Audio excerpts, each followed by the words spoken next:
Voici la lecture de la Bible.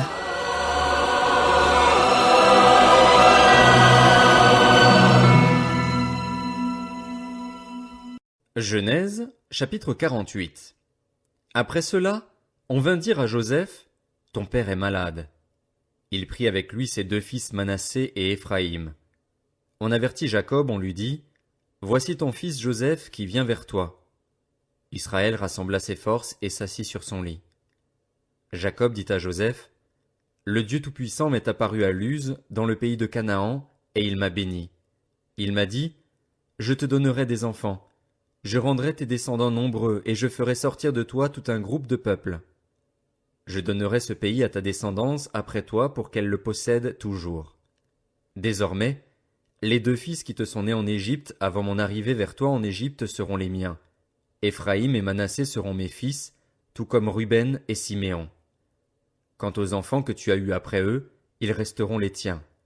Ils seront associés à leurs frères dans leur héritage. À mon retour de Padan, Rachel est morte en route près de moi dans le pays de Canaan, à une certaine distance d'Éphrata. C'est là que je l'ai enterrée, sur le chemin d'Éphrata, c'est-à-dire Bethléem. Puis Israël regarda les fils de Joseph et demanda, « Qui sont ceux-ci » Joseph répondit à son père, « Ce sont mes fils. Dieu me les a donnés ici. » Israël dit, « Fais-les approcher de moi pour que je les bénisse. » La vue d'Israël avait baissé à cause de la vieillesse, il ne voyait plus bien. Joseph les fit approcher de lui, et Israël les embrassa et les étreignit tendrement. Israël dit à Joseph, « Je ne pensais pas revoir ton visage, et voici que Dieu me fait même voir ta descendance. » Joseph les retira des genoux de son père et se prosterna jusqu'à terre devant lui. Puis il les prit tous les deux par la main, il tint Éphraïm de la main droite, de telle sorte qu'il était à gauche d'Israël, et Manassé de la main gauche, de telle sorte qu'il était à droite d'Israël, et il les fit approcher de lui. Israël tendit sa main droite et la posa sur la tête d'Éphraïm, qui était le plus jeune, et il posa sa main gauche sur la tête de Manassé. Ce fut intentionnellement qu'il posa ses mains ainsi, car Manassé était l'aîné. Il bénit Joseph et dit, « Que le Dieu devant lequel ont marché mes pères Abraham et Isaac, le Dieu qui a pris soin de moi depuis que j'existe jusqu'à aujourd'hui, l'ange qui m'a délivré de tout mal, bénisse ces garçons. Que mon nom et celui de mes pères Abraham et Isaac subsistent à travers eux et qu'ils se multiplient abondamment à l'intérieur du pays. » Joseph vit avec déplaisir que son père posait sa main droite sur la tête d'Éphraïm. Il prit la main de son père pour la détourner de la tête d'Éphraïm et la diriger sur celle de Manassé. Joseph dit à son père, « Ce n'est pas juste, mon père, car c'est celui-ci qui est l'aîné. Pose ta main droite sur sa tête. » Son père refusa et dit, « Je sais, mon fils, je sais. Lui aussi donnera naissance à un peuple, lui aussi sera grand, mais son frère cadet sera plus grand que lui, et sa descendance remplira les nations. » Il les bénit ce jour-là. Il dit, « C'est par toi qu'Israël bénira en disant, « Que Dieu te traite comme Éphraïm et comme Manassé. » Il plaça Éphraïm avant Manassé. Israël dit à Joseph, « Je vais mourir, mais Dieu sera avec vous et il vous fera retourner dans le pays de vos ancêtres. Je te donne une part de plus qu'à tes frères, Sichem, que j'ai prise aux Amoréens avec mon épée et mon arc. »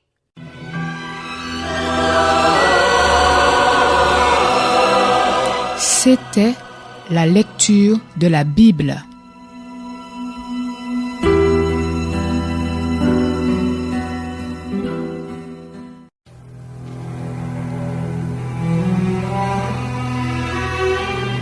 Voici la lecture de la Bible.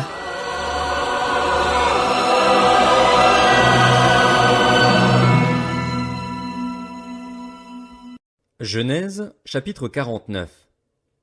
Jacob appela ses fils et dit, « Rassemblez-vous et je vous annoncerai ce qui vous arrivera dans l'avenir. Rassemblez-vous et écoutez, fils de Jacob. Écoutez Israël, votre père. Ruben, toi, mon aîné, toi qui es ma force et le premier de mes enfants, supérieur en dignité et en puissance, impétueux comme l'eau, tu n'auras aucun avantage, car tu es monté sur le lit de ton père, tu as souillé mon lit en y montant. Siméon et Lévi sont frères. Leurs épées sont des instruments de violence.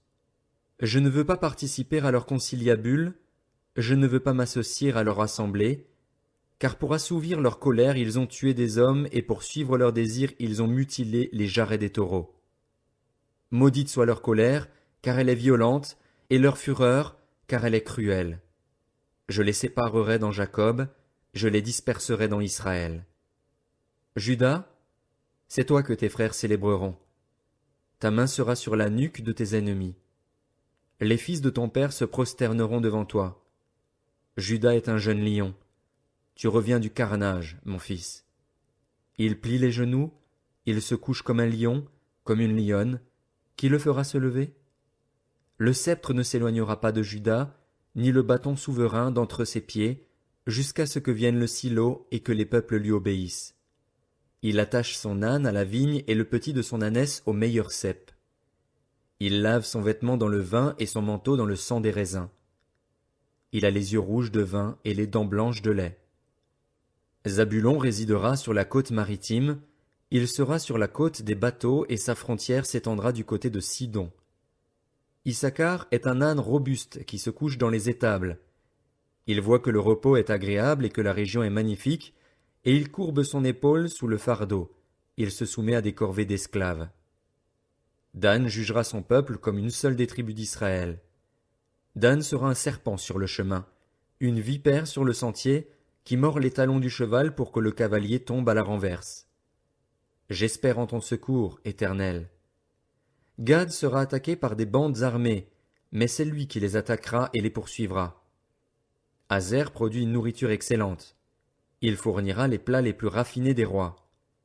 Nephtali est une biche en liberté. Il profère de belles paroles. Joseph est le rejeton d'un arbre fertile, le rejeton d'un arbre fertile près d'une source. Ses branches dépassent le mur. On l'a provoqué, on lui a lancé des flèches, les archers l'ont poursuivi de leur haine, mais son arc est resté ferme et ses bras ont été fortifiés par l'intervention du Dieu puissant de Jacob.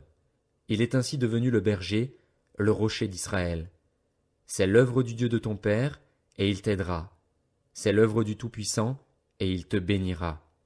Il t'accordera les bénédictions du ciel, les bénédictions de l'eau souterraine, les bénédictions de la mamelle et du ventre maternel.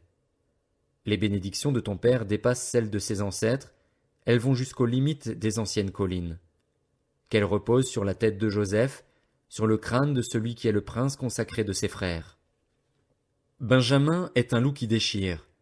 Le matin il dévore sa proie, et le soir il partage le butin. Voilà quels sont tous ceux qui forment les 12 tribus d'Israël, et voilà ce que leur dit leur père en les bénissant. Il les bénit en attribuant à chacun la bénédiction qui lui était propre. Puis il leur donna cet ordre: Je vais rejoindre les miens. Enterrez-moi avec mes pères dans la grotte qui se trouve dans le champ d'Éphron le Hittite, dans la grotte du champ de Macpéla, vis-à-vis de Mamré, dans le pays de Canaan. C'est le champ qu'Abraham a acheté à Éphron le Hittite comme propriété funéraire. C'est là qu'on a enterré Abraham et sa femme Sarah, là qu'on a enterré Isaac et sa femme Rebecca, et c'est là que j'ai enterré Léa. Le champ et la grotte qui s'y trouvent ont été achetés aux Hittites. Lorsque Jacob eut fini de donner ses ordres à ses fils, il remit ses pieds dans le lit, il expira et alla rejoindre les siens.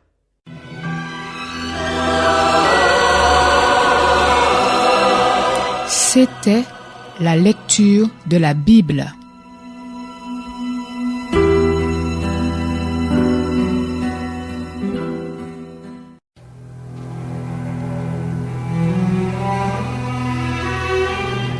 Voici la lecture de la Bible.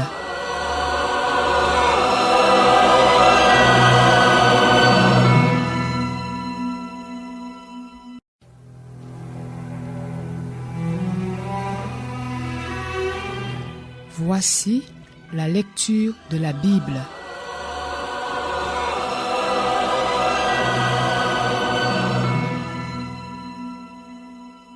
Genèse, chapitre 50.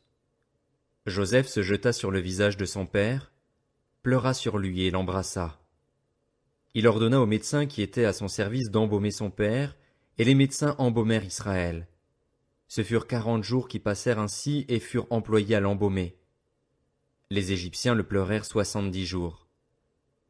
Quand les jours de deuil furent passés, Joseph s'adressa aux membres de l'entourage du Pharaon en disant « Si j'ai trouvé grâce à vos yeux, rapportez au Pharaon ce que je vous dis.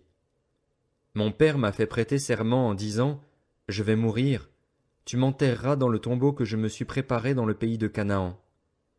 Je voudrais donc monter là-bas pour enterrer mon père et revenir. » Le Pharaon répondit « Monte-y et enterre ton père conformément au serment qu'il t'a fait faire. » Joseph monta enterrer son père.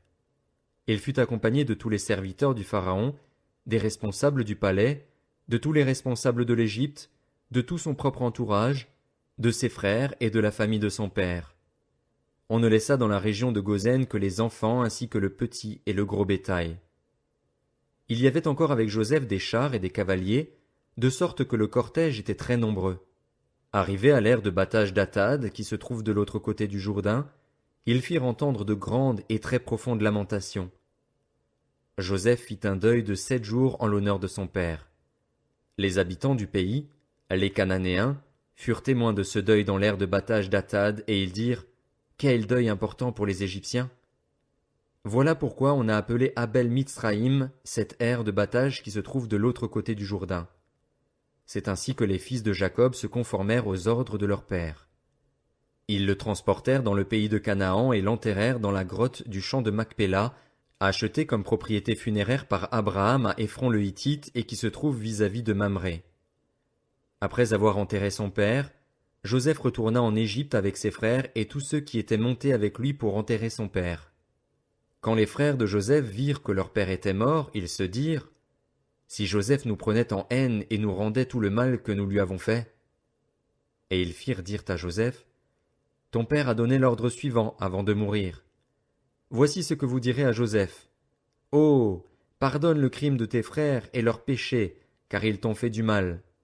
Pardonne maintenant le crime des serviteurs du Dieu de ton père. » Joseph pleura à l'écoute de leur message. Ses frères vinrent eux-mêmes se jeter à ses pieds et dirent « Nous sommes tes serviteurs. » Joseph leur dit « N'ayez pas peur. Suis-je en effet à la place de Dieu ? Vous aviez projeté de me faire du mal, Dieu l'a changé en bien pour accomplir ce qui arrive aujourd'hui, pour sauver la vie à un peuple nombreux. Désormais, n'ayez donc plus peur. Je pourvoirai à vos besoins et à ceux de vos enfants. » C'est ainsi qu'il les réconforta, en parlant à leur cœur. Joseph habita en Égypte, ainsi que la famille de son père. Il vécut 110 ans. Joseph vit les fils d'Éphraïm jusqu'à la 3e génération, et il tint même les fils de Makir, le fils de Manassé, sur ses genoux à leur naissance. Joseph dit à ses frères, « Je vais mourir. Mais Dieu interviendra pour vous et vous fera remonter de ce pays-ci jusque dans le pays qu'il a juré de donner à Abraham, à Isaac et à Jacob. » Joseph fit jurer les fils d'Israël en disant,